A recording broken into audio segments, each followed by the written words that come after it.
மருதாணி வைக்கிறதுனால நம்மளுக்கு என்ன யோகம் அப்படிங்கறத நான் இன்னைக்கு சொல்றேன். ஒரு இலைய பறிச்சக்கு அப்புறமும் அந்த இலையில வந்துட்டு உயிர் இருக்கிற ஒரே இலை மருதாணி இலை தான்.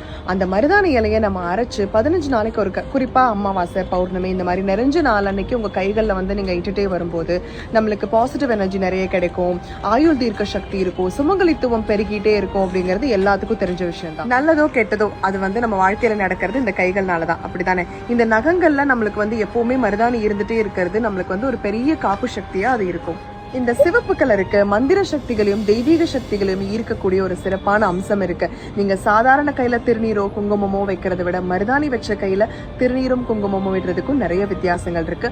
பெண் குழந்தைங்களுக்கு கூட நீங்க தலைவாரி பூ வச்சு விடும்போது மருதாணி இட்ட கையினால நீங்க அதை பண்ணீங்கன்னா அவங்களுக்கு சிறப்பான பலன்கள் கிடைக்கும். பெண் குழந்தைங்களுக்கும் அடிக்கடி கை நிறைய மருதாணி வச்சு விடுங்க, அவங்களுக்கு ஞாபக சக்தியை நல்லா கொடுக்கும்.